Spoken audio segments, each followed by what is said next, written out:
Hi guys, welcome to another episode of Success Mantra Explains. Today we will talk about the Consumer Protection Act of 2019, which has repealed and replaced the earlier Consumer Protection Act of 1986 and came into force earlier in 2020. Now, 1986, the first consumer protection law of India was passed. It was called the Consumer Protection Act of 1986.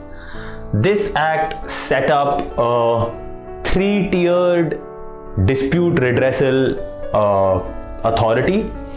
Now, this was the National Consumer Disputes Redressal Commission, then the State Commission and the District Commissions below it. These forums were created to help check unfair trade practices and deficiencies in goods and services that were given to consumers. Now, keeping in mind the needs of the 21st century, primarily the rise of e-commerce and also deficiencies in the earlier consumer protection law, this old act has been replaced by the Consumer Protection Act of 2019. This new act came into force in July of 2020 and it has a focus of shifting the law further in the favor of consumers. So let's take a look at some of the provisions in the new act. Now, the definition of consumer has been broadened to specifically include consumers on e-commerce platforms like your Flipkart and Amazon, Myntra, etc. A central consumer protection authority has been established under the new law. Now, this new authority has wide powers of enforcement and investigation. It will have its own Directorate General. Introduction of the concept of product liability for manufacturers and sellers has a major part of the new law. There has been a broader definition of unfair trade practices and what falls under unfair trade practices, including majorly unauthorized use of personal data of consumers. So like I said, this new law has been created with more of a 21st century focus. It realizes the importance of data in e-commerce in today's age and takes it into account. Further, another innovative aspect of the new law is penalties for misleading advertisements. So advertisers and endorsers can also now not get away with misleading and false claims. And lastly, the new law has provisions for ADR or alternate dispute redressal. Now, authorities under the Act. The new Consumer Protection Act or COPRA sets up the CCPA, which we already mentioned. The CCPA is a full-fledged regulatory authority. It has power to investigate, order withdrawal of goods and services, impose penalties. A Central Consumer Protection Council will be set up as an advisory body. The new act retains consumer disputes redressal commissions at the national, state and the district levels. The pecuniary jurisdiction of the commissions has been enhanced under the new act. So now cases of up to 1 crore can go to the district forum. From 1 crore to 10 crores can be handled by the state forums. Any case with a value that is greater than 10 crores, however, will go only to the national forum. Now, the new law creates a technologically savvy regime. The new COPRA allows for e-filing of complaints and provides for hearings through video conferencing. The definition of unfair trade practices has been broadened to include, like I said, unauthorized dissemination of personal information of consumers. E-commerce entities cannot avoid liability as sellers. Now, this point is important. अभी तक क्या होता था guys, a lot of e-commerce entities claimed that they were only intermediaries or platforms, कि हम कुछ बेच नहीं रहे हैं, हमारा सिर्फ प्लेटफॉर्म है, प्रोडक्ट किसी थर्ड पार्टी का है. Now that can no longer happen as e-commerce platforms that host other products have to take responsibility for what products they are hosting on their platform.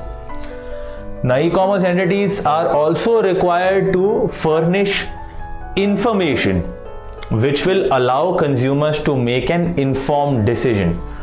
So information जैसे refund policy क्या है, warranty policy क्या है, shipment charges या policy क्या है, mode of payments कौन से होंगे, कंट्री ऑफ ओरिजिन क्या है किसी प्रोडक्ट का.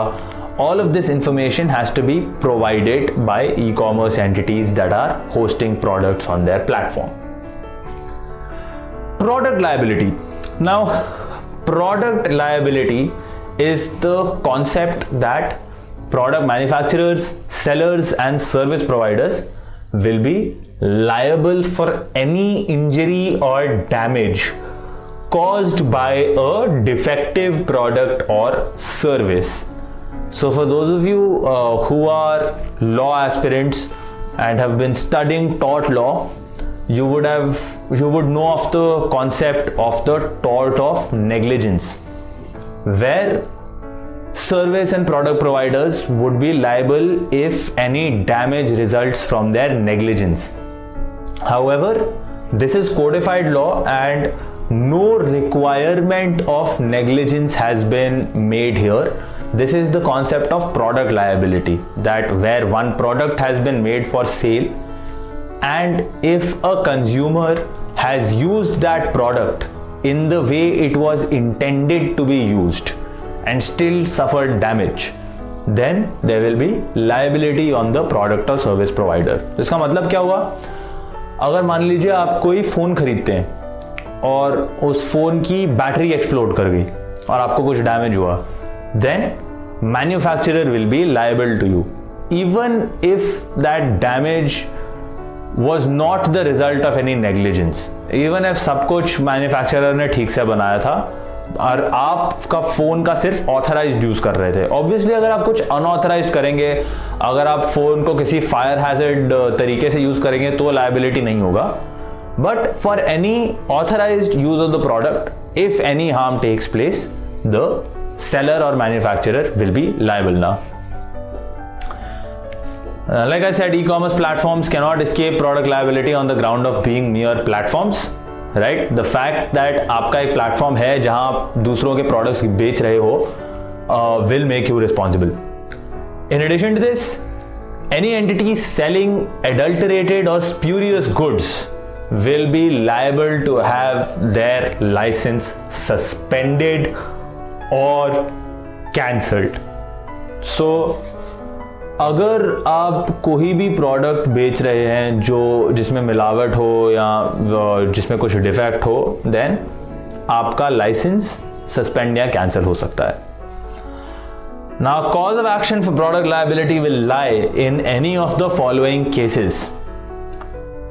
अगर कोई मैन्युफैक्चरिंग डिफेक्ट है, डिजाइन डिफेक्ट है, deviation from manufacturing specifications, non conformity to express warranty कि प्रोडक्ट ऐसा करेगा और नहीं किया, failing to contain adequate instructions for use, service जो भी प्रोवाइडेड है फॉल्टी है, इम्परफेक्ट है, then there will be a case of product liability. Now, informing consumers is a major part of the new COPRA. It requires sellers to furnish accurate information. It requires sellers to give receipts to consumers, and strict penalties have been prescribed for misleading advertisements. Not just for advertisers but also for endorsers. तो अगर कोई celebrity endorsement दिया गया है किसी product का जो misleading है, then even that celebrity can face liability. Penalty of 10 lakhs for a false advertisement and और 2 years imprisonment. For subsequent offenses, the penalty can extend up to 50 lakhs and or 5 years imprisonment. Endorsers can be barred from endorsing the product or service for a period of 1 year, and for every subsequent offense, this bar can be extended by up to 3 years at a time. Now, disputes under the new law. Consumers can file complaints at their own places of residence rather than that of the seller. This is a major change. पुराने law में क्या situation था कि अगर आपका कोई dispute है, आपने कोई प्रोडक्ट खरीदा है एंड उसमें कुछ डेफिशिएंसी है, you want to take some action, then you had to go to the place of business of the seller या फिर anywhere that the seller had a registered office. So that put a lot of burden on the consumer. Now consumers can file complaints at their own places of residence. Now the commission will have the power to review their own orders now. तो अगर district commission for example का कोई order है which later the district commission believes there may be a fault in it, then a review petition can be filed at that same district commission which can rectify and review its own order. पहले क्या होता था? This was not possible and only an appeal could be filed to a higher authority. Now a review petition can also be filed. There is to be no fee for filing cases that are up to rupees 5 lakhs in value. कोई fees नहीं होगी. Consumers can file it free of cost. Now the new COPRA provides for alternate dispute resolution in the form of mediation to save time, money and effort. So in some cases where the case goes before the commission and the commission thinks that यहाँ पे maybe both parties can come to an arrangement with each other, then the commission might refer such a case to mediation. तो mediation में क्या होगा? दोनों parties एक compromise पे arrive करने की कोशिश करेंगे, of course with consent of both parties. If they refuse तो ऑब्वियसली कोई मीडिएशन नहीं होगा, and even if they agree but they cannot come to a compromise, then again mediation will have failed. The case will go back to the commission. But if an agreement is made through mediation, this agreement will be recorded in writing and there will be no appeal against it. This will be final. So इससे क्या होता है? Parties का time and money बचेगा, and moreover commission का भी time बच जाएगा, because cases that go to mediation will not have to be resolved by the commission. Now, in conclusion, there has been a shift, you can say, in the new law from caveat emptor to caveat venditor. Now, these are Latin maxims. Caveat emptor is the maxim which means buyer beware. तो generally क्या होता था, होता है, there is this maxim in law saying buyer beware, where if you ask for a product and you receive the product that you asked for, but उसमें it did not have some special quality या फिर it had something you didn't want, अगर आपने mention नहीं किया तो liability आपकी थी. Basically, caveat emptor is a rule that a buyer has to exercise reasonable care in what they purchase. So now, under the new law, that maxim has been turned around a little to caveat venditor. That is, a vendor has to exercise reasonable care in what they are selling. Responsibility has been placed on the vendor in the new law. Now, consumers are placed at the heart of the new law, and their protection and convenience is placed at a higher pedestal than before. The new law is much more tech savvy and is better equipped to deal with the new business to consumer landscape, which is moving online with breakneck pace. तो अब especially pandemic के बाद तो almost all shopping has started taking place online on online platforms, and the new law takes that into account. However, some concerns have been raised regarding the capacity of overburdened district forums to deal with added pecuniary jurisdiction. The pecuniary jurisdiction, guys, means what value of suit can a forum entertain.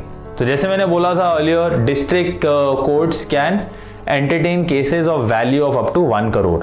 तो अगर case का value 1 crore से ज्यादा हुआ तो वो district forum के पेक्यूनियरी jurisdiction के बाहर है. तो ये जब पेक्यूनियरी ज्यूरिसडिक्शन जो है डिस्ट्रिक्ट फोरम की, it has been raised to 1 crore. Now this means a lot more cases. जैसे earlier let's assume that this limit might have been 10 lakhs. तो जो भी 10 लाख के ऊपर वाला केस है वो डिस्ट्रिक्ट फोरम को नहीं, वो स्टेट को जाएगा. अब 1 करोड़ हो गया है तो all cases with value of up to 1 crore will go to district forum. So some concerns have been raised that this might mean that जो current district forums हैं they do not have the infrastructure or capacity to handle so many cases. So this has been one concern which has been raised and might later be addressed. Anyway, this is the Consumer Protection Act of 2019. I hope you guys learned something today. Please like, comment, share and subscribe. Hit the bell icon for notifications for subsequent videos. We plan to release many more videos in this and other series to help you with your learning. Until next time, take care and have a good day. Bye.